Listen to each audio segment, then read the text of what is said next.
नमस्कार दोस्तों, polity lecture series के हम लोग नेक्स्ट लेसन के साथ आज उपस्थित है। आज हम लोग आर्टिकल 29 से 35 तक कवर करेंगे। सबसे पहले हम लोग स्टार्ट करते हैं आर्टिकल 29 से। आर्टिकल 29 जो है कल्चरल एवं एजुकेशनल राइट्स से रिलेटेड है। इसमें आप अगर इसको गौर से देखिए तो हेडिंग देखिएगा, इसका नाम है protecting the interest of, actual में इसका नाम रहेगा माइनॉरिटी। ठीक है, अब देखिए जब माइनॉरिटीज़ के बारे में आपको समझना है तो सबसे पहले एक एक चीज़ को समझिए। माइनॉरिटी मीन्स क्या है? दो तरीके का माइनॉरिटी के बारे में बात किया जाता है। एक होता है रिलीजन के आधार पे, यानी रिलीजियस माइनॉरिटी। सेकंड होता है आपका लैंग्वेज के आधार पे, जिसे कहते हैं लिंग्विस्टिक माइनॉरिटी।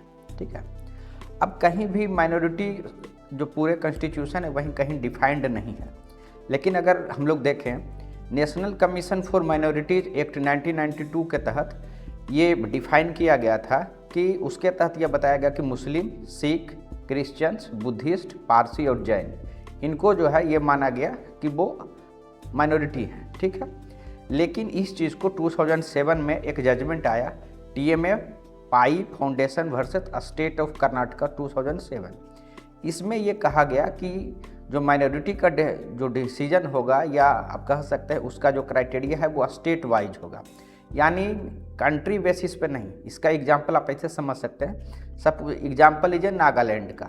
नागालैंड में जो हिंदू का पॉपुलेशन है वहाँ 10% से कम है, यानी वहाँ के लिए जो हिंदू हैं वो माइनॉरिटी हैं। क्यों? क्योंकि नए जो रूलिंग आ गया वो TMA पाई फाउंडेशन के हिसाब से जो कंसिडरेशन होगा वो स्टेट वाइज के हिसाब से होगा। तो नागालैंड में पॉपुलेशन हिंदूज का कम है, इसीलिए वहाँ पे उनको माइनॉरिटी कहा जाएगा। ठीक है, उसी तरीके से अगर आप देखिएगा लिंग्विस्टिक के बारे में, तो उसमें जो एक 38 रिपोर्ट करके आया था, ठीक है, नेशनल कमीशन ऑफ लिंग्विस्टिक, जो आपका लैंग्वेज से रिलेटेड जो कमीशन है उनका एक रिपोर्ट आया था। उसमें यह कहा गया था कि एक लैंग्वेज जो मेजॉरिटी ऑफ पॉपुलेशन के द्वारा बोला जाता है वो वहाँ का आप कह सकते हैं कि मेजॉरिटी आपका लैंग्वेज हुआ। बाकी जो लैंग्वेज हुआ, रेस्ट जो लैंग्वेज हो गए वो माइनॉरिटी आएंगी, यानी वह लैंग्वेज जो मेजॉरिटी के द्वारा बोला जाता है वह एक लैंग्वेज आपका मेजॉरिटी में हो गया, बाकी जितने रेस्ट लैंग्वेज हो गए वो वहाँ के लिए माइनॉरिटी लैंग्वेज हो गए। तो ये चीज़ को आप ध्यान रखिएगा। ठीक है, अब हम लोग देखते हैं कि यहाँ पर बोला जाता है प्रोटेक्टिंग द इंटरेस्ट। तो इंटरेस्ट किस तरीके का? इंटरेस्ट उनके कल्चरल्स एवं एजुकेशनल राइट का। तो अब हम लोग इसको जो है स्टडी करते हैं। देखिए इसमें क्या कहा गया है, इसमें कहा गया कि एनी सेक्शन ऑफ सिटीजन, यानी कोई भी सेक्शन। ठीक है, यही कारण क्या है कि डिफरेंस है आर्टिकल 29 एंड 30 में। आर्टिकल 29 में बाद में सुप्रीम कोर्ट जो है इसको एक्सप्लेन भी किया था कि क्योंकि इस जो कॉन्स्टिट्यूशन के इस आर्टिकल में एनी सेक्शन ऑफ सिटीजन लिखा हुआ है, यानी यह जो है एक्सक्लूसिवली जो है सिर्फ माइनॉरिटी के लिए नहीं है, यह सारे सिटीजन्स के लिए है। यानी अगर कोई माइनॉरिटी है या मेजॉरिटी है, ये दोनों के लिए काम करेगा। ठीक है, अगर उनका कोई डिस्टिंक्ट लैंग्वेज है, स्क्रिप्ट है या कल्चर है, उनको अगर अपना जो अलग लैंग्वेज है, स्क्रिप्ट है, कल्चर है, उसको वो प्रिजर्व कर सकते हैं। ठीक है, तो ये आपका आर्टिकल 20, यानी कि जो मेजॉरिटी लैंग्वेज है या जो मेजॉरिटी में है उनके लिए भी है कि यानी कोई भी जो है सिटीजन जो है, कोई भी सेक्शन जो है अपने लैंग्वेज का, स्क्रिप्ट का, कल्चर का प्रिजर्व करने का उसका जो राइट है वह फंडामेंटल राइट है। ठीक है, अब इसमें जो सेकंड पार्ट है क्या कहा गया है कि कोई भी जो सिटीजन है उनको इस आधार पर किसी एजुकेशनल इंस्टीट्यूशन में एडमिशन से अब डिनाई नहीं किया जाएगा कि वह जो है किसी पार्टिकुलर रिलीजन, रेस, कास्ट और लैंग्वेज से के आधार पर उनको डिस्क्रिमिनेशन नहीं किया जाएगा, यानी उनकी एंट्री किसी एजुकेशनल इंस्टीट्यूशन में इस आधार पर नहीं रोका जा सकता कि वो एक पार्टिकुलर जो है लैंग्वेज से रिलेट करता। अब देखिए अगर आपको याद होगा आर्टिकल 15 अगर याद होगा तो वहाँ भी हम लोग यह चीज़ का स्टडी किए थे कि यह स्टेट जो है किसी भी प्रकार का race, religion, caste, sex, place of birth के आधार पर डिस्क्रिमिनेशन नहीं कर सकता। यहाँ देखिए जो नया चीज़ क्या ऐड हुआ, अगर आप आर्टिकल 15 से इसको आप देखिएगा तो यहाँ पर देखिए लैंग्वेज है, लेकिन यहाँ पे आपका सेक्स या प्लेस ऑफ बर्थ नहीं है। ये डिफरेंस है आपका आर्टिकल 15 से। ठीक है, तो ये इस चीज़ को आप ध्यान रखिएगा।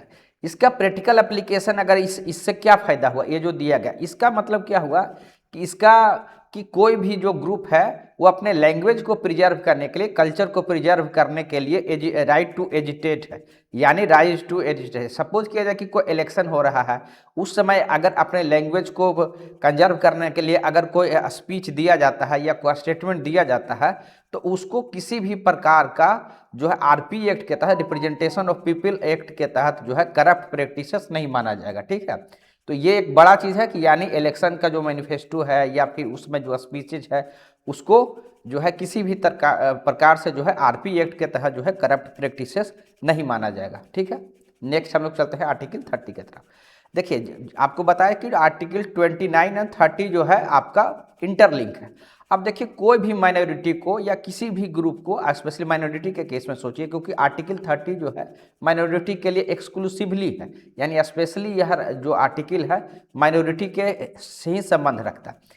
तो अगर किसी भी ग्रुप को, किसी भी सिटीजन को अपना लैंग्वेज, कल्चर, स्क्रिप्ट अगर प्रिजर्व रखना है तो उसका बेस्ट तरीका क्या हो सकता है कि एजुकेशनल इंस्टीट्यूशन उसका खोल दिया जाए और उनको यह अधिकार दिया जाए कि वो उसको एडमिनिस्ट्रेशन का काम भी वो खुद देखें।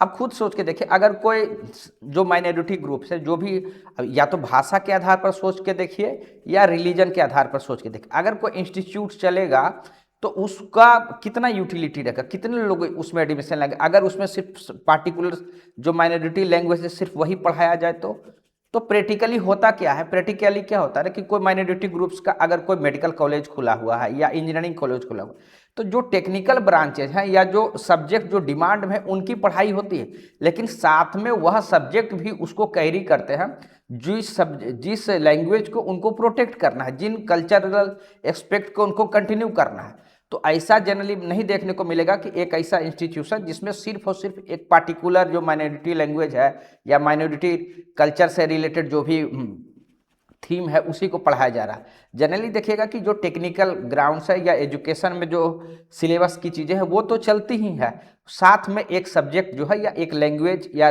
रिलीजन आधारित या फिर आपका लैंग्वेज आधारित वो चीज़ें चलती है। ठीक है, तो ये आप प्रैक्टिकल एस्पेक्ट हम इसका बताएं। ठीक है, अब क्या होता है इसमें यह कहा गया कि कोई भी ऑल माइनॉरिटी, कोई भी जो माइनॉरिटी है वो रिलीजन के आधार पे या लैंग्वेज के आधार पे उनको राइट है कि वो अपना एस्टेब्लिश और एडमिनिस्ट्रेशन, यानी कि वो किसी भी प्रकार का एजुकेशनल इंस्टीट्यूशन वो बना सकते हैं और उसका जो एडमिनिस्ट्रेशन है वो खुद से कर सकते हैं। ठीक है, तो इसके की प्रोविजंस में सबसे पहले देखिए क्या है, एस्टेब्लिश एंड एडमिनिस्ट्रेट, जैसा आप लोग चर्चा किए कि उनको क्रिएट करने का, यानी कोई किसी भी प्रकार का एजुकेशनल इंस्टीट्यूशन, वो इंजीनियरिंग कॉलेज हो सकता है, मेडिकल कॉलेज हो सकता है, कोई अन्य तरीके का डिग्री कॉलेज हो सकता है, वो बना सकते हैं। ठीक है, और उसमें साथ में जो लैंग्वेज, कस्टम, स्क्रिप्ट जो जिसकी पढ़ाई वो चाहते हैं वो कंटिन्यू कर सकते हैं।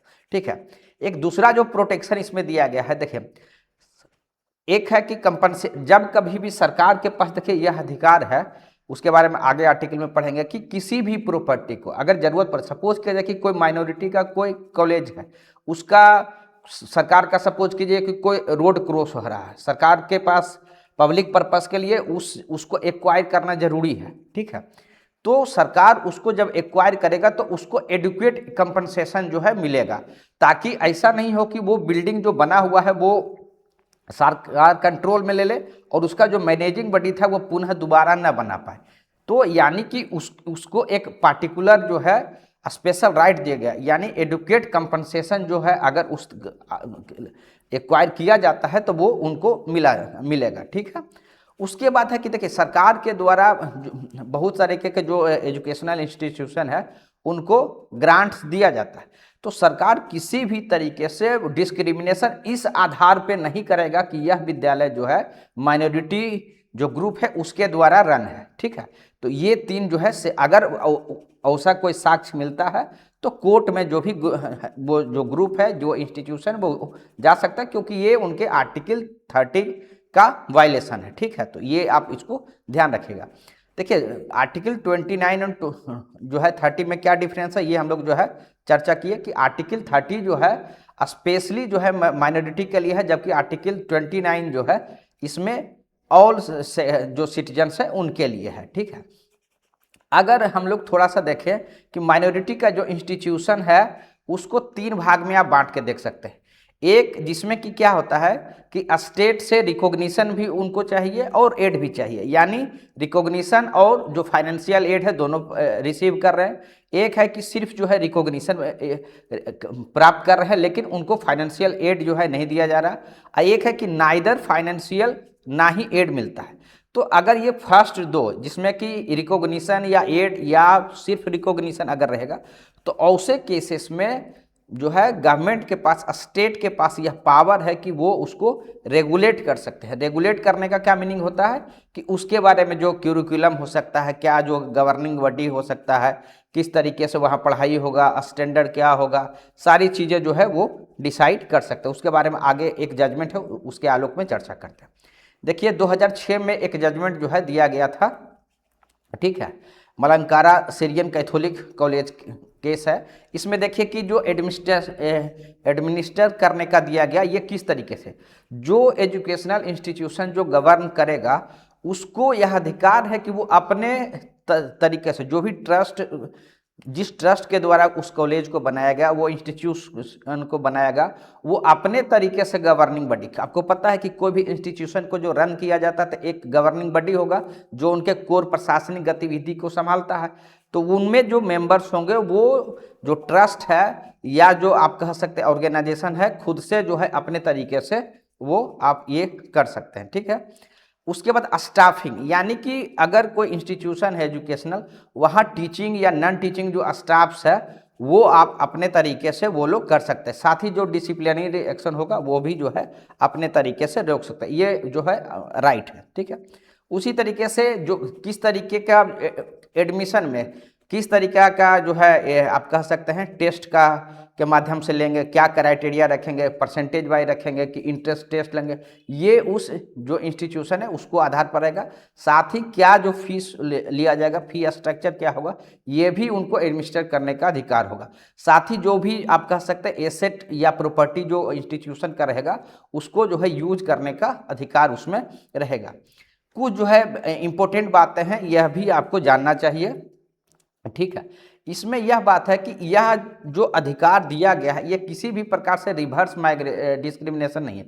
रिवर्स डिस्क्रिमिनेशन मतलब क्या होता है कि किसी को एक्स्ट्रा आप कह सकते हैं कि लाभ देना दूसरे के तुलना, नहीं। तो ये क्या हुआ ना कि माइनॉरिटी को इक्वालिटी मेजोरिटी जैसा प्राप्त हो, इसके लिए इस तरीके के प्रावधान जो किए गए हैं, ना कि माइनॉरिटी ग्रुप को मेजोरिटी ग्रुप के ऊपर जो है एडवांटेज देने के लिए, ठीक है। क्योंकि होता क्या है कि जितने सामान्य कानून हैं, चाहे वो जनरल लॉज हो, चाहे वो टैक्स का लॉ हो या पब्लिक ऑर्डर का लॉ हो, सिक्योरिटी से ऑर्डर हो, वो सारे उस पर भी लागू होंगे, ठीक है। यानी जनरल जो लॉज होते हैं वो सभी पर लागू होंगे, ठीक है। और आपको बताया कि जो जनरल लॉज होता है ये तीनों जो माइनॉरिटी इंस्टीट्यूशन है ये तीनों पर लागू होंगे। और रेगुलेट जहाँ तक बात है इसमें, तो ये फर्स्ट दो जो आपका 1 और 2 है उसमें जो है स्टेट आप उसको रेगुलेट कर सकता है, ठीक है। अब है कि यह जो पावर है वो एब्सोल्यूट नहीं है। इसका यह मतलब नहीं है कि वो अपने तरीके से माल एडमिनिस्ट्रेशन कर सकते हैं। अगर सरकार को यह लगेगा कि जो चीज़ें हैं वो प्रॉपर नहीं है, एडुकेट नहीं है, फेयर तरीके से वहाँ नहीं चल रहा है एडमिनिस्ट्रेशन, तब फिर स्टेट क्या कर सकता है, उनको जो है इम्पोज कर सकता है रेगुलेशन, ताकि वहाँ पर जो है जो एकेडमिक स्टैंडर्ड है वो मेंटेन रह सकता है, या साथ ही जो या टीचिंग स्टाफ या नॉन टीचिंग स्टाफ जो वहाँ काम कर रहे हैं किसी प्रकार का उनके खिलाफ जो है आप कह सकते हैं उनका एक्सप्लॉइटेशन नहीं हो, तो इसलिए जो है रेगुलेशन बनाया जा सकता है, ठीक है। उसी हिसाब से सरकार के द्वारा सपोज किया जाए, आपको बताया कि कुछ जो माइनॉरिटी इंस्टीट्यूशन है उनको एड भी मिलता है, तो उस एड को कैसे जो फाइनेंशियल सहायता मिलेगा उसको कैसे यूज करना है उसके बारे में भी सरकार जो है ये कर सकता है। उसके बारे में गाइडलाइंस जो है सरकार के द्वारा कंडीशन जो है प्रोवाइड कराया जा सकता है, इम्पोज किया जा सकता है, ताकि प्रॉपरली जो है उसका यूज हो सके, ठीक है। अब हम लोग आर्टिकल 29 और 30 अगर हम लोग देख लिए हैं तो हम लोग देखते हैं आर्टिकल 31 आगे देखेंगे, ठीक है। 32 पहले देखते हैं। इसको देखिए, ये कहा जाता है राइट टू कॉन्स्टिट्यूशनल रेमेडी। इसके बारे में ये कहा जाता है कि सिर्फ किसी सिटीजन को आप फंडामेंटल राइट दे देना पर्याप्त नहीं है। उस फंडामेंटल राइट का तब तक कोई मीनिंग नहीं है जब तक कि अगर उसका वायलेशन होता है तो उसका रिमेडी होना चाहिए। कि अगर राइट्स मिल गए लेकिन अगर कोई वायलेशन हो रहा है तो उस पर एक्शन होना चाहिए, उसका रिमेडी मिलना चाहिए। तो ये जो रिमेडी है यही आपको प्रोवाइड करता है, रिमेडी मतलब इलाज, ठीक है। तो ये आपको आर्टिकल जो है 32 में प्रोवाइड होता है। ये देखिए जो हमारे भीम जो डॉक्टर भीमराव अंबेडकर हैं, इनके द्वारा ये कहा गया कि यह जो है सोल है कॉन्स्टिट्यूशन का, हार्ट है कॉन्स्टिट्यूशन का। बोला इस आर्टिकल के बिना जो है संविधान जो है का कोई मीनिंग नहीं है, इस तरीके की बात जो है कही गई, ठीक है। अब इसमें होता कि इसमें क्या ऐसा बात हो गया, देखिए इसका कोर अगर आप कंसेप्ट की बात कीजिएगा कि जो फंडामेंटल राइट्स है ये प्रोटेक्टेड रहे, या खुद में एक फंडामेंटल राइट है, समझ गए। ये कितना बड़ा बात है कि हमारा जो फंडामेंटल राइट है वह प्रोटेक्टेड रहे, ये जो है वह खुद में एक फंडामेंटल राइट है आर्टिकल 32 के तहत, ठीक है। इससे मीनिंग क्या होता है कि इससे फायदा क्या होगा कि अगर जो है साथ ही इसमें यह सुप्रीम कोर्ट उसमें और जो सर्टेन चीज़ें जो ऐड किया है कि आर्टिकल 32 जो है बेसिक स्ट्रक्चर है, ठीक है। यानी क्या होता है कि अगर सपोज किया जाए कि किसी का फंडामेंटल राइट्स का वायलेशन हुआ, ठीक है, फंडामेंटल राइट्स का अगर वायलेशन हुआ तो वो क्या करेगा, सुप्रीम कोर्ट जा सकता है। अगर आपको यह लगेगा कि स्टेट हो सकता है कि उसको अमेंड कर दे जो भी प्रावधान है, तो इसमें क्या दिया है कि यह जो आर्टिकल 32 है, यह जो अधिकार है कि कोई भी फंडामेंटल राइट्स अगर वायलेट होता है तो उसका सुप्रीम कोर्ट जो है अप्रोच कर सकता है, यह जो है बेसिक स्ट्रक्चर है। यानी कोई भी जो स्टेट है, कोई भी जो गवर्नमेंट है, इसको कॉन्स्टिट्यूशन से अमेंड नहीं कर सकता, उसको जो है हटा नहीं सकता, यानी इसको संविधान का हिस्सा किसी भी स्थिति में रहेगा। तो ये इतना इम्पोर्टेंट होने के कारण ही इसको जो है जो सुप्रीम कोर्ट को इसको गारंटर के रूप में जो है देखा जाता है, ठीक है। आगे हम लोग देखते हैं।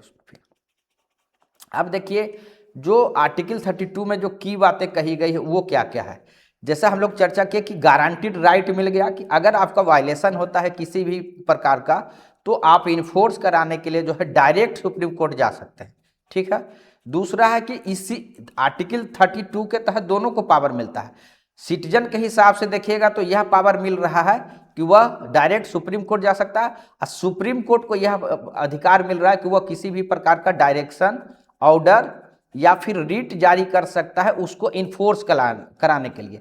यानी 32 आर्टिकल से सिटीजन को भी मिल रहा है और कोर्ट को भी मिला। कोर्ट के हिसाब से आप देखिएगा कोर्ट को डायरेक्शन, ऑर्डर और रीट जो है इशू करने का, ताकि इन जो आपका फंडामेंटल राइट्स है इसको इंश्योर कराया जा सके। साथ ही इसमें ये एक चीज़ और चीज लिखता है कि पार्लियामेंट के पास एक पावर है कि अगर कोई एक्ट बना के, अब वर्तमान में क्या है ना कि रीट इशू करने का पावर सिर्फ सुप्रीम कोर्ट और हाई कोर्ट को है। अगर पार्लियामेंट को एक्ट बना के अगर उस तरीके से आप कह सकते हैं कि कोई कानून बनता है तो किसी अन्य जो कोर्ट हैं, लोअर कोर्ट्स हैं या कोई ट्रिब्यूनल को भी इस तरीके का जो है ऑर्डर जारी करने का या फिर जो है डायरेक्शन जारी करने का या रीट जारी करने का वो कानून बना सकता है, को पावर दिया जा सकता है। लेकिन अभी तक पार्लियामेंट के द्वारा इस प्रकार का कोई जो है कानून नहीं बनाया गया है। साथ ही ये हम लोग जानते हैं कि फंडामेंटल राइट्स को जो है जब नेशनल इमरजेंसी होता है उस समय जो है तभी जो है उसको सस्पेंड किया जा सकता है, और उस समय भी ध्यान रखते हैं कि हम लोग जो है आर्टिकल 20 एंड 21 जो है सस्पेंड नहीं होता। अब हम लोग अगर ज्यूरिसडिक्शन के बारे में बात करें आर्टिकल 32 का, तो ये देखिए क्या है, ये ओरिजिनल है। ओरिजिनल मीन्स क्या होता है, कोई भी कोर्ट का ओरिजिनल पावर मीन्स क्या होता है ना कि वहाँ डायरेक्ट आप जा सकते हैं। यानी जो भी एग्रीव्ड सिटीजन है, जो जिसका फंडामेंटल राइट्स का वायलेशन हुआ, वो सीधे सुप्रीम कोर्ट में जाके रीट फाइल कर सकता है। अब है कि क्या यह एक्सक्लूसिव है, अगर मेरा फंडामेंटल राइट्स अगर वायलेशन हुआ है किसी सिटीजन का तो क्या एकमात्र उपाय जो है सिर्फ सुप्रीम कोर्ट है? नहीं, यह एक्सक्लूसिव नहीं है। यह ऐसे केस में हाई कोर्ट को भी ये जो है पावर दिया गया है आर्टिकल 226 के तहत, ठीक है। तो आर्टिकल ये भी ध्यान रखिएगा इसके तहत, यानी यह जो पावर है कंकरेंट है कि सुप्रीम कोर्ट को भी है और हाई कोर्ट को भी है, ठीक है। उसके बाद अगर आप देखिएगा कि इसमें जो है सिर्फ रीट तक नहीं है, मतलब रीट एक हो गया, अब प्लस डायरेक्शन या ऑर्डर भी जारी कर सकता है, ठीक है। रिस्ट्रिक्टेड नहीं है, इसलिए इसको कहा जाता है ओरिजिनल एंड वाइड, ठीक है। ओरिजिनल में डायरेक्ट सुप्रीम कोर्ट जा सकता है, वाइड मीन्स क्या हुआ कि रीट के अलावे भी जो है डायरेक्शन और ऑर्डर जो है जारी किया जा सकता है, ठीक है। अब इसमें क्या है कि ये चीज़ ध्यान रखिएगा कि जो सुप्रीम जो ये आर्टिकल 32 के तहत जो अगर इन्वोक करना है तो सिर्फ तभी किया जा सकता है जब किसी का फंडामेंटल राइट वायलेशन हुआ। अगर किसी भी प्रकार का लीगल राइट या कॉन्स्टिट्यूशनल राइट वायलेट हुआ तो हम यूज नहीं कर सकते। कॉन्स्टिट्यूशनल राइट किसको बोलते हैं, यानी कि वैसे राइट जो कॉन्स्टिट्यूशन के भाग 3 के अलावे अन्य जगह पर मेंशन है, तो भाग 3 में ही सिर्फ फंडामेंटल राइट्स है, उसको छोड़कर संविधान में बहुत सारे आर्टिकल्स है, वहां से अगर किसी भी प्रकार का उनका अधिकार का उसके तहत जो शक्ति मिला है अगर उसके वायलेशन हुआ तब आप डायरेक्ट सुप्रीम कोर्ट नहीं जा सकते, फिर हाई कोर्ट वगैरह का स्कोप है। उसी तरीके से लीगल राइट किसको कहते हैं कि अगर पार्लियामेंट ने कोई एक्ट बनाया है और उसके आप कह सकते हैं उस एक्ट में जो प्रावधान दिए गए उसका वायलेशन हुआ तब फिर आप डायरेक्ट सुप्रीम कोर्ट नहीं जा सकते, ठीक है। अब देखिए कि यह जो है किस प्रकार का टूल किट जो है दिया गया है इस रीट के तहत। रीट में जो है आपको 5 तरीके का आपको मिलेगा, हिबस कॉर्पस, मैंडामुस, प्रोहिबिशन, सरसरी और क्वो वारंटो। हम लोग बारी बारी से इसको डिटेल से देखते हैं। हिबस कॉर्पस का अगर आप मीनिंग देखिएगा तो मीनिंग होता है to have the body of, मतलब किस to have the body of, एक तरीके से आप इसको समझ कर to have the body of before the court. ये उस समय के इसका फंक्शन क्या है कि अगर किसी व्यक्ति को आर्बिट्रेरी तरीके से डिटेन कर लिया गया है तब ऐसे केस में जो एग्रीव्ड पर्सन है वो क्या करेगा, अपने लीगल प्रैक्टिशनर के माध्यम से जो है फाइल करेगा कोर्ट में। कोर्ट क्या करेगा, उसका जो उसको बुलाएगा, उसका जो लीगलिटी है उसको चेक करेगा और अगर लगेगा कि ये गलत हुआ है तो रिलीज होगा, ठीक है। ये है उसी तरीके से ये किसके अगेंस्ट, ये पब्लिक अथॉरिटी और जो प्राइवेट इंडिविजुअल है दोनों खिलाफ। यानी अगर समझ के देखें कि अगर सरकार के जो फंक्शनरी हैं चाहे पुलिस है उसके द्वारा अगर जेल में रखा गया है या अपने कस्टडी में रखा गया तब भी, या कोई व्यक्ति दूसरे व्यक्ति को अपने कब्जा में रख लिया तब भी, तो दोनों के खिलाफ अगर कोई किसी को रख लेता है अपने कंट्रोल में रखता है तो उसे समय में ये रीट जो है आपको इस कोर्ट के द्वारा इशू किया जाता है। ये कौन से इस सर्टेन एग्जेम्पशंस हैं, जैसे कि मान लिया जाए कि जब उसको पता चल गया कि ये डिटेंशन यानी उसको जो डिटेन किया गया है वो लॉफुल तरीके से किया गया है, या फिर जो व्यक्ति डिटेन किया गया वो कंटेम्प्ट ऑफ कोर्ट के आरोप में गया है, ठीक है, या कोई ऐसा मैटर है जो कोर्ट के जुरिस्डिक्शन से बाहर का चीज़ है, तो ऐसे केस में आपको एग्जेम्पशंस है, ठीक है। तो ये चीज़ आपको, या फिर जो डिटेंशन है खुद जो है किसी कॉम्पिटेंट जो है कोर्ट के आदेश से हुआ तब ऐसे केस को छोड़ के, यानी आर्बिट्रेरी ढंग से अगर किसी का डिटेंशन होता है तो कोर्ट के पास, हाई कोर्ट और सुप्रीम कोर्ट के पास ये जो आपका रीट है इसका यूज इसके किया जाता है। दूसरा तरीका का रीट जिसको बोलते हैं मैंडामुस, जिसको कि एग्जैक्ट मीनिंग है बी कमांड। बी कमांड मतलब क्या होता है, एक तरीका का यह कमांड है, ये आदेश है, किसके द्वारा, कोर्ट के द्वारा यह आदेश दिया जाता है।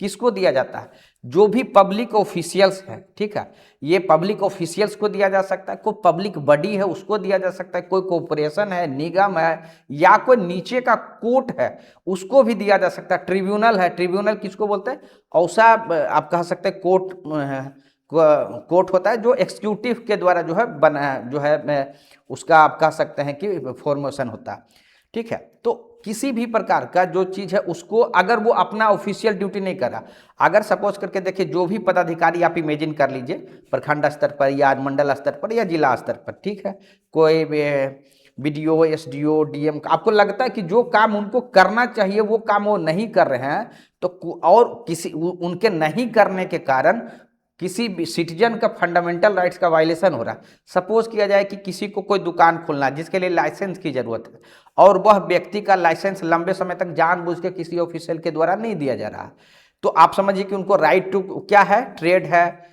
इस तरीके का प्रोफेशन है, उनका जो है फंडामेंटल राइट्स है, तो उनका वायलेशन हो रहा है तो कोर्ट में जाया जा सकता है। इस तरीके से किसी भी प्रकार का अगर फंडामेंटल राइट अगर उनका वायलेट हो रहा है किसी ऑफिशियल कैपेसिटी के कारण, या कोई इवन की सिर्फ पर्सन या कोई ऑर्गेनाइजेशन है, बॉडी है, कॉरपोरेशन है, या कोई लोअर कोर्ट के कारण भी हो रहा है, तब ऐसे केस में जो है सुप्रीम कोर्ट या हाई कोर्ट के द्वारा यह रीट जारी किया जा सकता है कि आप यह काम क्यों नहीं कर रहे हैं, या आप, ठीक है। तो उसके आदेश जो ये रीट होगा उसको मेंडामोस बोलते हैं। ये कब नहीं होगा? किसी प्राइवेट व्यक्ति के खिलाफ जो है इस रीट का यूज नहीं किया जा सकता, या कोई ऐसा कार्य है जिसमें डिस्क्रिशनरी आप कह सकते हैं पावर है, कोई रिटर्न उस तरीके से ओब्लिगेशन नहीं है, तो फिर उसमें इस केस में नहीं लागू हो सकता, या कॉन्ट्रैक्ट को किसी को इन्फोर्स कराने के लिए यूज नहीं किया जाता। साथ ही राष्ट्रपति या गवर्नर को अपने ऑफिशियल कैपेसिटी में कि आपको यह काम करना है, उनको खिलाफ इस रीट का यूज नहीं किया जा सकता। तो ये आप ध्यान रखिएगा आपका एक्सेप्शंस में। प्रोहिबिशन किसको बोलते हैं? यानी टू फॉरबिड, मना करना। यह जो है किसके द्वारा यूज किया जाता है? यह जो है आपका हायर कोर्ट के द्वारा लोअर कोर्ट को जो है आपको दिया जाता है। ये क्यों दिया जाता है? कि अगर कोई कोर्ट है जो अपने आप कह सकते उनका जो जुरिडिक्शन है, जो सीमा है, उससे ज्यादा अगर वो कर रहे हैं। एग्जाम्पल के रूप में सपोज करके देखिए कि कोई आप 14 ईयर्स का कोई आप कह सकते हैं जो चिल्ड्रन है, चाइल्ड है, ठीक है, इसके द्वारा किसी प्रकार का क्राइम किया गया और लोअर कोर्ट में जो है उसकी सुनवाई चल रही है। तो अगर, क्योंकि अब देखिए 14 साल या एग्जाम्पल के लिए 12 साल ले लीजिए, ठीक है, तो उस केस में क्या होता है ना, जुवेनाइल कोर्ट है, उसके लिए स्पेशल कोर्ट बना हुआ है। तो इस तरीके का जो भी क्राइम किए थे उनकी सुनवाई जुवेनाइल कोर्ट्स में होना चाहिए, लोअर कोर्ट्स में नहीं होना चाहिए। अगर सपोज कीजिए एक क्राइम करते हैं और उसकी सुनवाई लोअर कोर्ट में चल रहा है, और ऐसे केस में अगर इनके द्वारा जो एग्रीव्ड चाइल्ड है, तो उनके बिहाफ पर जो भी प्रैक्टिशनर होंगे, एडवोकेट होंगे, फाइल करते हैं हाई कोर्ट या सुप्रीम कोर्ट में कि यह मैटर तो यहाँ सुना जाना चाहिए था, ये तो अपने जुरिडिक्शन से ज़्यादा जाके सुनवाई कर रहे हैं, तो ऐसे केस में क्या करेगा सुप्रीम कोर्ट या हाई कोर्ट? क्या करेगा, जो लोअर कोर्ट है उसको आप इस पर रोक लगा देगा, ठीक है, कि आप उसकी सुनवाई नहीं कर सकते। तो ये जो है कोई जुडिशियल बॉडी है या क्वासी जुडिशियल अथॉरिटी है, दोनों के खिलाफ जो है ये किया जा सकता है। ये नेचर में क्या हुआ, प्रिवेंटिव हुआ, यानी कि उसको अभी फैसला नहीं सुनाया गया, तो उसके पूर्व का है, यानी रोक दिया गया, ठीक है। तो ये चीज़ें आप ध्यान रखिएगा। अब दो और है, सरसरी बोलते हैं, इसका एग्जैक्ट मीनिंग है टू बी सर्टिफाइड। ये देखिए क्या होता है कि ये इसमें क्या होता है ना कि कोई ऑर्डर कोई लोअर कोर्ट है या ट्रिब्यूनल है उसके द्वारा पास किया जा चुका है, तो उस ऑर्डर पास, लास्ट जो एग्जांपल देख रहे हैं, सपोज किया जाए कि कोई चिल्ड्रन का जो केस था वो लोअर कोर्ट में चल रहा था और फैसला भी हो गया, और वो फिर सुप्रीम कोर्ट या हाई कोर्ट में गया, तो उसमें उस ग्राउंड पर कि लोअर कोर्ट को इसकी शक्ति नहीं थी, इनको जुरिडिक्शन नहीं था, और उनके द्वारा फैसला सुनाया गया, तो जो आदेश दिया गया उसको पूरा का पूरा क्वाइस कर देगा, यानी उसको जो है आप कह सकते हैं जो है सेट असाइड कर दिया, यानी उस आदेश का कोई मीनिंग नहीं होगा। तो ये किसके किसके विरुद्ध किया जा सकता है, किस किस और बॉडी के खिलाफ? जुडिशियल अगर कोई है उनके खिलाफ, क्वासी जुडिशियल है उनके खिलाफ, और एडमिनिस्ट्रेटिव अथॉरिटी है उनके खिलाफ भी ये रीट का यूज किया जा सकता। अब देखिए हुआ क्या, अगर आप देखिएगा प्रोहिबिशन और सरसरी में क्या डिफरेंस है। प्रोहिबिशन में हम लोग यह बात को देखें कि यह नेचर में प्रिवेंटिव है, यानी सिर्फ रोक रहा है, ठीक है। यहाँ पर क्या है, क्यूरेटिव भी है, यानी कि अगर फैसला हो भी गया है तो उसको क्वेश करेगा, मतलब उसको सेट असाइड कराएगा। तो ये उस तरीके का आपको देखने को यहाँ मिलेगा जो रीट है सरसरी में। उसी तरीके से एक अंतिम जो रीट है उसको बोलते हैं क्व वारंटो। उसमें मतलब वाई, व्हाट, अथॉरिटी और वारंट। इसमें क्या होता है कि अगर कोई पर्सन कोई पब्लिक ऑफिस पे, सपोज किया जाए कि कोई भी जो गवर्नमेंट पोस्ट है उस पर अगर किसी की अपॉइंटमेंट होता है, किसी की नियुक्ति होता है, अब पता चलता है कि वो उसका तो ना नोटिफिकेशन निकला था, ना एडवर्टीजमेंट निकला था, किसी प्रकार का कोई चीज़ नहीं निकला था, और वो उस पोस्ट को वो धारण कर रहे हैं, तो ऐसे केस में किसी के द्वारा जो है रीट फाइल किया जा सकता है, और कोर्ट के द्वारा जो है यह क्लेम जो है ये उसका आंसर्स जो है उस संबंधित जो व्यक्ति है उनसे जो है मांगा जा सकता है, ठीक है। ये आपका जो है उस पोस्ट के लिए किया जा सकता है जो गवर्नमेंट नेचर को। अगर कोई प्राइवेट ऑफिस है या कोई मिनिस्ट्रियल ऑफिस है तो उस पद के लिए नहीं किया जा सकता, जो पब्लिक ऑफिस है उसके लिए है, ठीक है। बाकी रीट और को वारंटों में एक डिफरेंस है, ठीक है। जितना भी अन्य पूर्व में जो रीट देखे वो सिर्फ जो एग्रीव्ड पर्सन है उन्हीं के द्वारा दिया जा सकता है, लेकिन को वारंटो जो रीट है वो एग्रीव्ड पर्सन के साथ साथ कोई अन्य भी व्यक्ति के द्वारा दिया जा सकता है। तो ये इसका यूनिक फीचर है, आप इसको जो है ध्यान रखिएगा, ठीक है। अब हम लोग थोड़ा सा देख लेते हैं कि रीट का ज्यूरिसडिक्शन, जैसा कि हम लोग चर्चा किए कि सुप्रीम कोर्ट और हाई कोर्ट दोनों को रीट जारी करने का इशू है। तो सबसे पहले अगर पर्पस की बात कीजिएगा तो देखिए, सुप्रीम कोर्ट जब रीट जारी करेगा तो ओनली अगर फंडामेंटल राइट्स का वायलेशन हुआ तभी सुप्रीम कोर्ट जो है आपका रीट जारी करता है। लेकिन हाई कोर्ट का क्या है कि वो ऑर्डिनरी लीगल जो आपका राइट्स है उसके लिए भी रीट जारी करता है। यानी इसका क्या हुआ, आप कह सकते हैं कि इसका जो वाइड हुआ, अधिक विस्तृत हुआ इसका रीट का पावर हाई कोर्ट का, ठीक है। यानी ये नैरोअर होगा, ये वाइडर हुआ। तो उसके बाद है कि सुप्रीम कोर्ट, आप समझ सकते हैं कि पूरा जो टेरिटरी ऑफ इंडिया है वहां तक इसका क्षेत्र है, तो वहां थ्रू आउट जो टेरिटरी ऑफ इंडिया है वहां तक इसका स्कोप है। जबकि हाई कोर्ट का जहां अपना टेरिटोरियल ज्यूरिसडिक्शन है वहां तक कहीं को मैटर है तो उस केस में जो है रीट जारी कर सकता है, ठीक है। उसका मीनिंग जैसा हम लोग चर्चा किए कि ये जो है आपका टेरिटोरियल स्कोप जो है वाइडर है, जबकि इसका नैरो है, क्योंकि अब कोई भी हाई कोर्ट एक राज्य में होगा मोस्टली तो उनका क्षेत्र छोटा होगा, टेरिटोरियल यानी एरिया वाइज इनका क्षेत्र जो है छोटा है। नेचर ऑफ पावर की अगर आप बात कीजिएगा, देखिए जो 30 सुप्रीम कोर्ट को जो ये पावर रिट का मिला है आर्टिकल 32 के तहत मिला है, और आर्टिकल 32 जो खुद में क्या है, एक फंडामेंटल राइट है। तो सुप्रीम कोर्ट के पास ये मतलब डिस्क्रिशन नहीं है, उनको इंटरटेन करना ही करना है, यानी वो रिफ्यूज नहीं कर सकते। अगर कोई किसी का फंडामेंटल राइट है का वायलेशन हुआ है तो सुप्रीम कोर्ट में अगर कोई मैटर गया है और यह जो लगता है कि हाँ फंडामेंटल राइट का वायलेशन हुआ तो वो रिफ्यूज नहीं कर सकते, cannot refuse Supreme Court. जबकि रिमेडी जो है यहाँ पर डिस्क्रिशनरी है आर्टिकल 226 के साथ हाई कोर्ट में, ठीक है।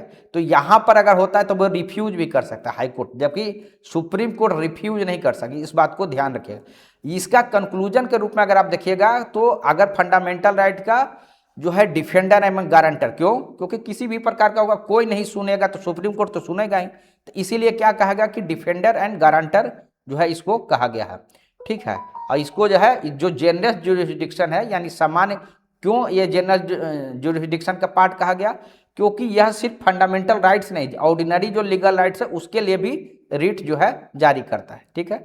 नेक्स्ट हम लोग चलते हैं आर्टिकल 35 हम लोग देखते हैं। देखिए जो भी फंडामेंटल राइट्स है उसको इम्प्लीमेंट करने के लिए जो आप सर्टेन तरीके का जो एक्ट बनाया जाना है, ठीक है, तो ऐसे केसेस में जो लॉ बनाने का पावर जो है एक्सक्लूसिवली जो है आपको पार्लियामेंट में दिया गया, जिसके में से इसमें आर्टिकल 5 में जो है 35 में 4 तरीके का जो केसेस है वो आपको डिस्कस करते हैं। जैसे आर्टिकल 16 अगर आपको याद होगा तो उसमें हम लोग यह पढ़े थे कि स्टेट जो है किसी को अगर पब्लिक एम्प्लॉयमेंट में किसी भी प्रकार का आप कह सकते हैं डिस्क्रिमिनेशन, कास्ट, रिलीजन, रेस, ठीक है, या जो है आपका रेसिडेंस के आधार पर नहीं करेगा। लेकिन अगर सपोज करके देखिए कि कहीं पर इंजीनियर की भर्ती करना, मान लीजिए कि एक जिला है जहां डॉक्टर्स की वैकेंसी निकलना है और राज्य सरकार यह निर्णय लेता है कि वो जो वहाँ पर जो वैकेंसी निकलेगी वहाँ के ही लोग सिर्फ अप्लाई कर सकते हैं उसी जिला के, ताकि वो ट्रांसफ़र पोस्टिंग में दिक्कत नहीं हो, ज़्यादा समय वो वहाँ रह सके।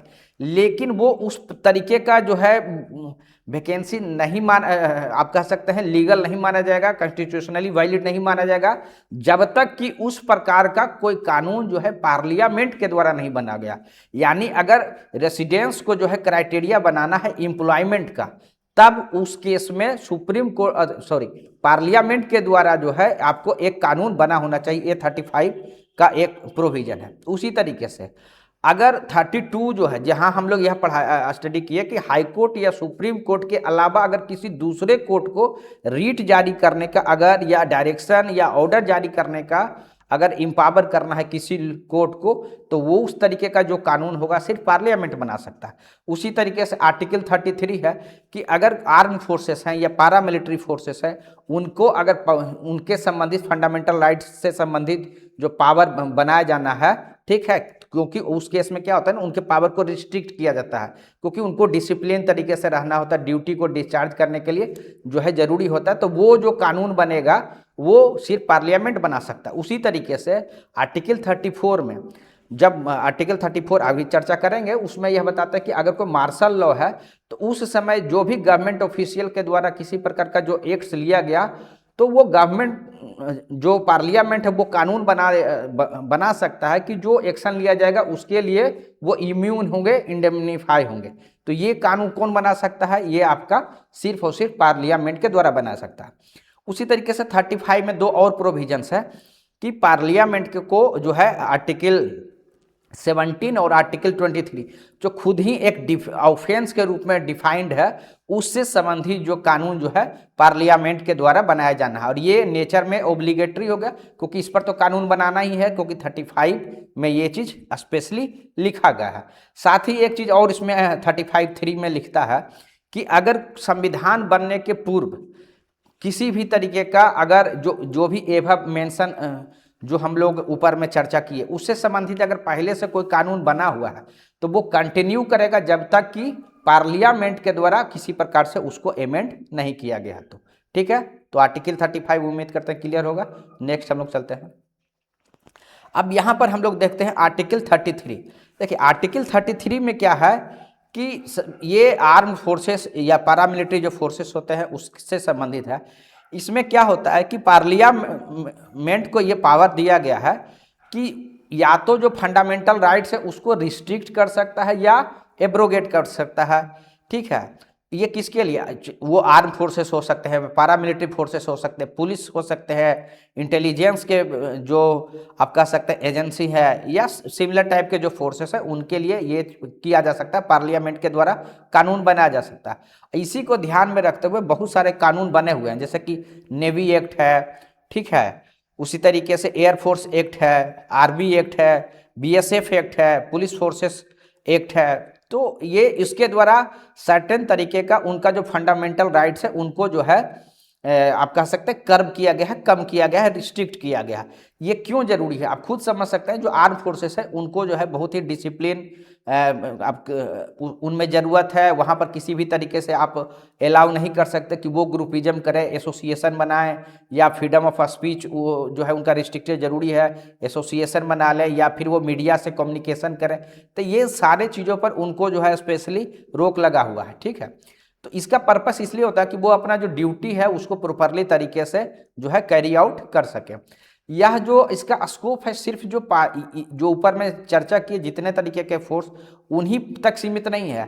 इवन कि नॉन कॉम्बेटेंट जो एम्प्लॉय है, यानी जो सेना के साथ जो भी है या पैरामिलिट्री फोर्सेस के साथ जो भी, इवन कि जो आप कह सकते हैं युद्ध में भाग नहीं लेते हैं लेकिन उनके साथ रहते हैं, वहाँ हो सकता है कि कुक हो सकता है, कारपेंटर हो सकता है, बार्बर हो सकता है, उन सभी के लिए ये चीज़ें लागू है। ठीक है, इसमें जो है आपका यह ध्यान रखिएगा कि जो ये कानून बनाया गया किसी भी प्रकार से उस आधार पे कोर्ट में चैलेंज नहीं किया जा सकता कि इनके द्वारा फंडामेंटल राइट्स का जो है वायलेशन किया गया। साथ ही इसमें यह ध्यान रखिएगा कि इवन जो कोर्ट मार्शल का जो प्रोसीडिंग है उसको भी जो है आपको उस आधार पर चैलेंज नहीं किया जा सकता। कोर्ट मार्शल के अगर कोई प्रोसीडिंग हो रहा और उसमें फंडामेंटल राइट्स का वायलेशन हो रहा तब भी कोर्ट में उसको चैलेंज जो है नहीं किया जा सकता। ठीक है, अब देखिए आर्टिकल 34। आर्टिकल 34 ये इसमें कंसेप्ट है मिलिट्री रूल का। ये कब किया जाता है कि जब जो नॉर्मल सिविलियन अथॉरिटी है, सामान्य दिन में जिनको कि आप प्रशासन का कार्य करते हुए देख रहे हैं, अगर कोई ऐसा स्थिति आ गया जहाँ की राइट हो गया, वार हो गया, कहीं से इन्वेजन हो गया और स्थिति जो है पूरा असामान्य हो गया और जो सामान्य सिविलियन अथॉरिटी है उनके द्वारा स्थिति जो है संभाला नहीं जा रहा, तो इसमें एक कंसेप्ट है कि फोर्स को फोर्स से मतलब कि रीस्टोर करने का जरूरत है। तो ऐसे केसेस में जो है मिलिट्री सबसे उपयुक्त है। तो इसमें जो है पार्लियामेंट को यह पावर दिया गया है कि जब ऐसा स्थिति होता है तो मिलिट्री रूल होगा, वहाँ इम्पोज किया जाएगा जहाँ ये कंडीशंस रहेगा, और जो उस समय आप कह सकते हैं कि जो सिविलियन अथॉरिटी है वो पावर जो है मिलिट्री के जो ऑफिशियल्स हैं उनको ट्रांसफर होगा, और वो स्थिति को रिस्टोर करने के लिए जो एबनॉर्मल लॉ एंड ऑर्डर हो गया इसको वापस लाने के लिए, रिस्टोर करने के लिए जो भी कदम लेंगे उसके लिए वो इंडेमनीफाई होगी, यानी उनको जो है कोर्ट में आप कह सकते हैं कि उसके लिए जो है किसी भी तरीके से रेस्पॉन्सिबल नहीं माना जाएगा। तो वो जो एक्ट बनाने का जो पावर है ये किसको है, इंडेमनीफाई वाला। ये आपका जो लाइबिलिटी से बचाने, इंडेमनीफाई का मतलब होता है लाइबिलिटी से बचाना, ये उससे संबंधी जो रूल्स है, पावर, एक्ट है, कौन बना सकता है, पार्लियामेंट बना सकता है। ठीक है, इस केस में क्या होता है कि जो ऑर्डिनरी लॉ होते हैं वो सस्पेंड होते हैं, और जो सिविलियन का जो आप कह सकते हैं सिविलियन राइट्स जो है रिस्ट्रिक्टेड रहता है उस समय। ठीक है, एक बात आपको ध्यान देना है कि जो है मार्शल लॉ कहीं भी एक्सप्लिसिट तरीके से संविधान में जो है उसको आप कह सकते हैं डिफाइंड नहीं है। सुप्रीम कोर्ट एक रूलिंग में यह बोला कि जितना भी तरीके का रीट है उसमें से हिबस कॉर्पस जो है उसका ऑटोमेटिकली वहाँ जो है सस्पेंड नहीं रहता। ऐसा नहीं है कि मार्शल लॉ हो गया तो हिबस कॉर्पस, जो हिबस कॉर्पस अगर आपको याद होगा तब उसके तहत क्या था कि इलीगल अगर किसी को डिटेन किया जाता है तो उस समय जो एग्रीव्ड पर्सन होते हैं वो कोर्ट में जाते हैं। तो यह अभी भी मार्शल लॉ के दौरान भी यह जो रीट है वो रहेगा। अब हम लोग थोड़ा सा देख लेते हैं मार्शल लॉ और नेशनल इमरजेंसी में क्या डिफरेंस है। मार्शल लॉ के समय जो है ओनली फंडामेंटल राइट्स को अफेक्ट करता है, जबकि अगर नेशनल इमरजेंसी होता है तो फंडामेंटल राइट्स तो होगा ही, सेंटर स्टेट का जो रिलेशन है वो भी होगा, और सेंटर और स्टेट के बीच का जो रिवेन्यू डिस्ट्रीब्यूशन होता है वो भी प्रभावित होगा। ठीक है, इस समय मार्शल लॉ में आपका गवर्नमेंट और ऑर्डिनरी जो कोर्ट्स हैं वो भी आपका क्योंकि उसमें मार्शल जो कोर्ट्स है मिलिट्री आप कह सकते हैं, जो ट्रिब्यूनल्स होते हैं मिलिट्री ट्रिब्यूनल्स, उनके हिसाब से जो है प्रोसीडिंग चलता है। ठीक है, तो ये लेकिन जो अगर नेशनल इमरजेंसी है उस समय गवर्नमेंट और ऑर्डिनरी कोर्ट्स जो है वो कंटिन्यू करते हैं। उसी तरीके से मार्शल लॉ के समय ये किस लिए किया जाता है कि जो नॉर्मल, जो आपका एबनॉर्मल जो ऑर्डर हो गया उसको रीस्टोर करने के लिए किया जाता है। जबकि नेशनल इमरजेंसी का अगर आप देखिएगा तो उसमें अगर वार है या एक्सटर्नल एग्रेशन है या आर्म्ड रिमोलियन है, ये 3 काउज है। ये नेशनल इमरजेंसी हम लोग आने वाले दिन में अलग से जो है इसका डिस्कशन हम लोग करेंगे। ठीक है, तो ये 3 आधार है जिसके आधार पर नेशनल इमरजेंसी लगाया जाता है। मिलिट्री लॉ जो है स्पेशली उस रीजन में होगा जहां पर कि वो विधि व्यवस्था के इशू खराब हुआ, जहां आप कह सकते हैं राइट हो गया भयानक, या वार है, इन्वेजन है। जबकि ये जो है आपका होल कंट्री में भी लगाया जा सकता है या किसी सर्टेन पार्ट में भी लगाया जा सकता है नेशनल इमरजेंसी। ठीक है, ये जो है मार्शल लॉ कहीं पर एक्सप्लिसिटली नहीं कहा गया है, इम्प्लिसिट तरीके से कहा गया है। जबकि नेशनल इमरजेंसी स्पेशली उसके लिए आर्टिकल 352 है, उसमें उसके बारे में डिटेल से चीज़ें बताई गई है। ठीक है, एक और हम लोग जो अभी तक डिस्कशन नहीं किए थे जो है आर्टिकल 19 का क्लाउज 1 का सब क्लाउज F एंड आर्टिकल 31, बीच में आपको याद होगा कि 31 हम लोग छोड़े थे, तो उसको देखते हैं कि क्या। देखिए ये क्या है ना कि राइट टू प्रॉपर्टी से जो चीज़ें इवोल्व हुआ है वो अभी वर्तमान स्थिति क्या है यहाँ तक हम लोग देखते हैं। ये ओरिजिनली क्या था ना कि आर्टिकल 19(1) के F में यह दिया गया था कि right to acquire, hold and dispose of property. कोई भी सिटीजन किसी भी प्रकार का जो है प्रॉपर्टी को वो एक्वायर कर सकता था, प्राप्त कर सकता था, होल्ड कर सकता था यानी उसको रख सकता था, उसको डिस्पोज यानी बेच सकता था। साथ ही अगर आर्टिकल 31 में यह कहा गया था कि protection against deprivation of property, इसमें यह बात कहा गया था कि किसी भी सिटीजन का जो प्रॉपर्टी है तब तक नहीं लिया जाएगा जब तक कि कोई कानून उसके लिए नहीं बनेगा। तो ये चीज़ें जो है उसमें लिखा गया था। ठीक है, अब क्या हुआ कि जब हमारा देश आज़ाद हुआ तो आपको पता है कि हमारे यहाँ इकोनॉमिक डिस्पैरिटी बहुत थी, यानी जमींदारी सिस्टम था। तो जमींदार के पास आप समझ सकते हैं कि बहुतों ज़मीन था, बाकी लैंडलेस की संख्या बहुत ज़्यादा थी। तो सरकार के द्वारा वेरियस तरीके का रिफॉर्म्स लिए गए, जिसमें कि लैंड रिफॉर्म आपको फेमस है, आप जानते हैं लैंड रिफॉर्म्स के लिए बहुत सारे एक्ट, कानून, रेगुलेशंस बने हैं। तो अगर इस तरीके का चीज़ रहेगा कि कोई व्यक्ति जो है अपने संपत्ति को हमेशा रख ही सकता है, तो सरकार क्योंकि उन्हीं के ज़मीन को एक्स्ट्रा जो ज़मीन था उनको एक जो है सरकार के पास के द्वारा एक्वायर किया जाना था और उसको रीडिस्ट्रीब्यूट आप कह सकते हैं डिस्ट्रीब्यूट किया जाना था लैंडलेस के बीच में। इसलिए सरकार के द्वारा वेरियस तरीके का अमेंडमेंट जो है बनाया गया था, और इसी को लेके आप कह सकते हैं कि वेरियस तरीके के सुप्रीम कोर्ट और जो गवर्नमेंट है इनके बीच जो है बहुत तरीके का कन्फ्रंटेशन रहा है। गवर्नमेंट बोलना नहीं है, पार्लियामेंट, यानी पार्लियामेंट के द्वारा जो है एक्ट बनाया जाता था, फिर सुप्रीम कोर्ट का उसमें जो है इंटरप्रिटेशन आता था, फिर जो है गवर्नमेंट पार्लियामेंट के द्वारा पुनः एक्ट बनाया जाता, तब वेरियस तरीके के जो है कन्फ्रंटेशन आपको, जो हम लोग डिटेल से बेसिक स्ट्रक्चर वाले टॉपिक में इसको डिस्कस करेंगे। इसमें अगर आपको पता होगा तो इसी के लागू करने के लिए जो है अमेंडमेंट, जैसे first amendment, fourth amendment, seventh amendment, 25th amendment, ठीक है, 40th अमेंडमेंट, 42nd अमेंडमेंट, इन्हीं सब चीज़ों को जो है लागू करने के लिए जो है आपका पार्लियामेंट के द्वारा इनेक्ट किया गया था, ठीक है। अब क्या हुआ कि एक्चुअली में क्या हुआ कि 42nd तक तो ये चीज़ें जो है चलते रहा, जो हम डिटेल से बेसिक स्ट्रक्चर में आपके साथ डिस्कस करेंगे। लेकिन फाइनली 44th अमेंडमेंट जब आया तो उस समय जो है राइट टू प्रॉपर्टी को, जो फंडामेंटल राइट्स था, तो इसमें दोनों जो चीज़ है, आर्टिकल 19 क्लाउज 1 का सब क्लाउज एफ और 31 दोनों का रिपील कर लिया गया, और इसके जगह इसको इंसर्ट कर दिया गया जो है एक नया आर्टिकल 300A, ठीक है। यानी फंडामेंटल राइट से इसको हटा के जो है कॉन्स्टिट्यूशनल राइट या लीगल राइट के रूप में ट्रांसफॉर्म कर दिया गया। आपको पता है कि फंडामेंटल राइट्स आपको अब जो पार्ट 3 से अगर बाहर कर देंगे किसी को तो वो फंडामेंटल राइट्स नहीं रहेगा, तो इसको कॉन्स्टिट्यूशन का तो पार्ट रखा गया लेकिन फंडामेंटल राइट से बाहर कर दिया गया। तो इसका इम्प्लीकेशंस क्या हुआ, अभी जो आर्टिकल 300A में क्या बातें कही गई, लीगल राइट और कॉन्स्टिट्यूशनल राइट दोनों है, तो इसमें यह कहा गया कि नो पर्सन से बी डिप्राइव्ड एक्सेप्ट बाय, तो ये चीजें पहले भी था लेकिन उस समय ये फंडामेंटल राइट के रूप में था, यहाँ पर क्या है कॉन्स्टिट्यूशनल राइट के रूप में। इसका इम्प्लीकेशन क्या हुआ, इसके करने से क्या हुआ, यानी अब सरकार के पास यह अधिकार आ गया कि वह कोई कानून बना के जो है, कोई ऑर्डिनरी कानून बना के जो है उसको रेगुलेट कर सकता है या मॉडिफाई कर सकता है, उसके लिए किसी भी प्रकार का कॉन्स्टिट्यूशनल अमेंडमेंट का जरूरत नहीं है, ठीक है। सेकंड क्या हुआ कि अगर अभी जो है एक्सिक्यूटिव एक्शन से तो आप अभी भी बचे हुए हैं। एक्सिक्यूटिव एक्शन कहने का मतलब कि सरकार डायरेक्ट कोई आदेश निकाल के किसी के संपत्ति को नहीं ले सकता, लेकिन अगर उस तरीके को कोई कानून बनाया जाता है जिसके इम्प्लीमेंटेशन के आलोक में जो है चीज़ें ली जा सकती है, यानी अभी जो डिफेंस है वो एक्सिक्यूटिव एक्शन के खिलाफ है लेकिन लेजिस्लेटिव एक्शन के अगेंस्ट जो है सुरक्षा सेफगार्ड नहीं है। उसी तरीके से जो है जब फंडामेंटल राइट्स था तो कोई भी aggrieved person direct supreme court जा सकता था, लेकिन अभी के केस में जो है सुप्रीम कोर्ट नहीं जा सकता, ठीक है, तो उसे केस में आप हाई कोर्ट तक जा सकते हैं, ठीक है।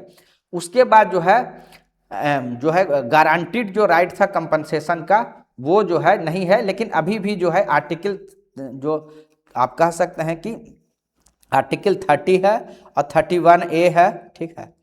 इसके हिसाब से ये दो चीज़ कहा गया है, इसके माध्यम से कंपनसेशन अभी भी मिलता है। आर्टिकल 30 में हम लोग अभी डिस्कशन किए थे कि अगर कोई माइनॉरिटी इंस्टीट्यूशन है अगर एक्वायर किया जा रहा है तो उसको एडुकेट कंपनसेशन मिलना चाहिए।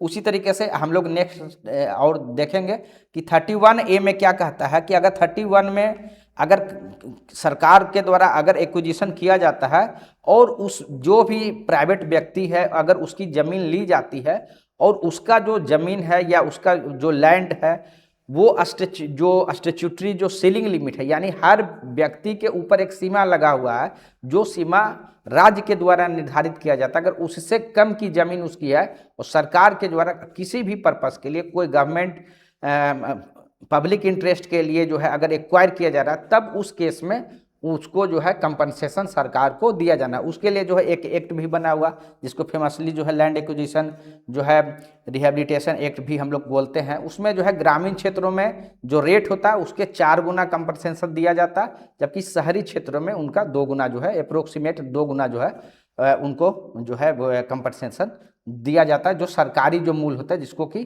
MVR बोलते हैं उसका जो है उतना प्राइस दिया जाता है। तो अभी तक हम लोग जो है डिटेल से आपके सामने जो है आर्टिकल्स जितना है उसके बारे में हम लोग डिस्कशन किए हैं।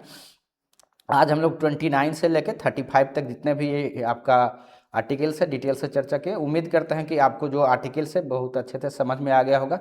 कुछ जो एक्सेप्शंस है उसको हम अगले वीडियो में कवर करेंगे, उसमें 31A 31B 31C को हम लोग कवर करेंगे।